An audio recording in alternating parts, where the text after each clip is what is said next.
নমস্কার বন্ধুরা, আমার চ্যানেলে তোমাদের সবাইকে স্বাগত জানাই। আজকে তোমাদের সামনে একটি নতুন ভিডিও নিয়ে আবারও হাজির হয়েছি।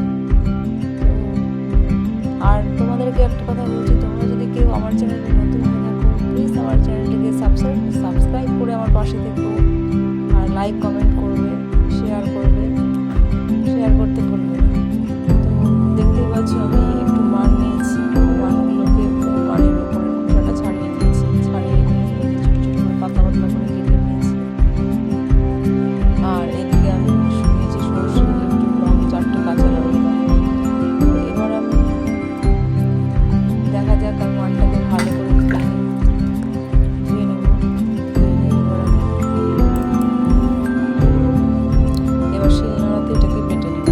কেমন করে বাটবো দেখবে, তোমরা দেখতে থাকো।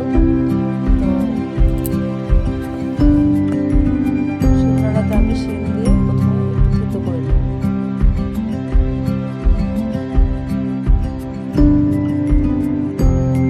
এরকম করে থেতো করে নিয়েছি, দেখো দেখতেই পাচ্ছ।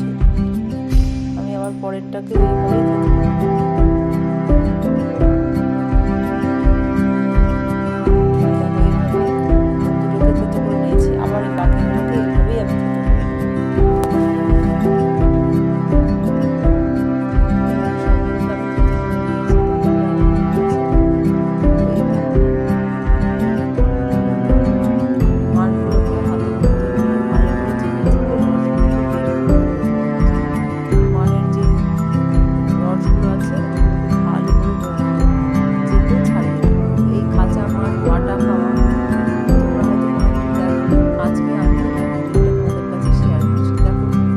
অপূর্ব লাগে, অসাধারণ, আর একটুও গলা চুলকাবে না। তোমরা বাড়িতে ট্রাই করে দেখো, অপূর্ব লাগে। এইভাবে চেপে চেপে সব রসগুলোকে আর রসগুলো সহকারে বাটা যাবে না, কারণ রসগুলো থাকলে গলা চুলকাবে। ভালো করে রসগুলো চেপে চেপে তুলে দিচ্ছি।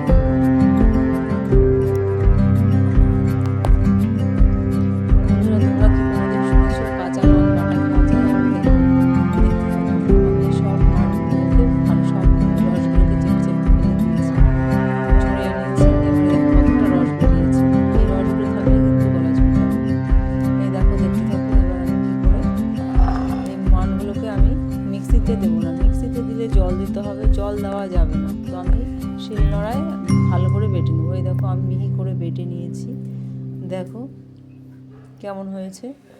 এবার আমি এগুলোকে তুলে রাখবো। তারপরে আমি একটা বাটিতে রেখে দিয়েছি। এবার আমি মশলার জন্য নিয়ে নেব কাঁচা মানি, কিন্তু আমি করব, কিন্তু এটাতে কোনো রান্না করব না। এই দেখো একটু সরষে নিয়েছি, আর 4টে কাঁচা লঙ্কা নিয়েছি, আর একটু লবণ দিয়ে দিচ্ছি। তোমরা তোমাদের স্বাদ মতো লবণ আর ঝালটা তোমরা দেবে। তো আমি আমার স্বাদ মতো আমি এটুকুই ঝাল আর লবণটা দিচ্ছি। এগুলোকে আমি ভালো করে শিলনোড়ায় বেটে নিয়েছি। তো মিক্সিতে দিলে ভালো হবে না, কারণ মিক্সিতে দিলে জল দিতে হবে, জল দিলে কিন্তু গলা চুলকাবে। তো দেখো ওই সরষে লঙ্কাটাকে আমি বেটে নিয়েছি। এবার আমি এর মধ্যে দিয়ে দেবো একটু সরষের তেল,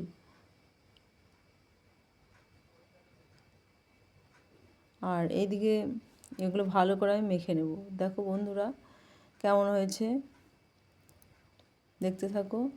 তোমরা থাকো, টাটা, যাচ্ছি, টাটা, বাই। আবার ভালো থেকো, সুস্থ থেকো, আবার আসবো পরের ভিডিও নিয়ে।